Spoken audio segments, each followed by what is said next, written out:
अस्सलाम वालेकुम friends. Drama serial माहिरी की आने वाले एपिसोड में हम देखेंगे कि जब फ़ाखर आमना की तरफ से मायूस होकर घर आता है तो इसका बाप बहुत खुश होता है, मगर फ़ाखर को रोते देखकर समीना इसकी दिलजोई करती है और समझाती है कि तुम्हारे बाप के फ़ैसले के ख़िलाफ़ मैं कुछ नहीं कर सकी, इसलिए अब मजबूरन तुम्हें भी इनकी बात माननी पड़ेगी।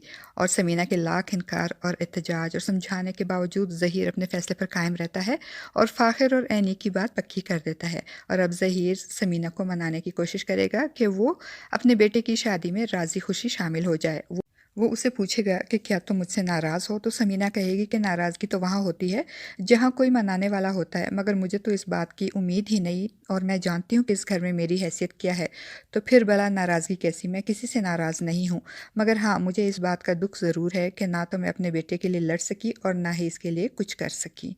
समीना की बातें सुनकर ज़हीर खामोश हो जाएगा, मगर अपना फ़ैसला नहीं बदलेगा। जबकि दूसरी तरफ हबीब और आयशा की तो ऐनी और फ़ाखर की शादी से जैसे लॉटरी निकल आई हो। वो आयशा और अपनी छोटी बेटी को साथ लेकर शादी की शॉपिंग करवाने बाहर जाएगा, तो हबीब की दूसरी बीवी जो हबीब को सिर्फ अपनी मलकियत समझती है और अब जब ज़हीर की बीमारी और ऐनी की शादी की तैयारियों में मसरूफ़ होकर हबीब उसे प्रॉपर टाइम नहीं देगा, तो वो हबीब के पीछे यहाँ इस घर तक आ जाएगी। और जब वो बेल बजाएगी तो ज़हीर साहब गेट खोलेंगे और हबीब की दूसरी बीवी हबीब के बारे में पूछेगी, तो ज़हीर साहब उसे बताएंगे कि हबीब घर पे नहीं है, मगर वो औरत ये बात मानने को तैयार ही नहीं होगी, बल्कि उल्टा ज़हीर साहब से बहस व तकरार शुरू कर देगी और कहेगी कि ऐसे कैसे घर पे नहीं है, वो जब वहाँ नहीं है तो यकीनन घर पे ही होगा। ज़हीर साहब और हबीब की दूसरी बीवी की बहस व तकरार चल रही होगी कि इतने में हबीब आयशा और अपनी छोटी बेटी के साथ टैक्सी से उतरेगा।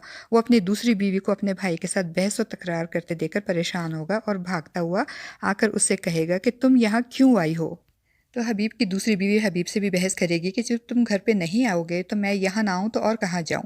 वो सिर्फ हबीब को अपनी मलकियत समझती है और जब वो उसे आयशा और बेटी के साथ देखेगी तो बहुत ज़्यादा शोर मचाएगी और हबीब से गेट पे ही लड़ना शुरू कर देगी और लड़ते हुए कहेगी कि तुम यहाँ अपनी फैमिली के साथ अय्याशी कर रहे हो और मैं वहाँ अकेली सड़ रही हूँ।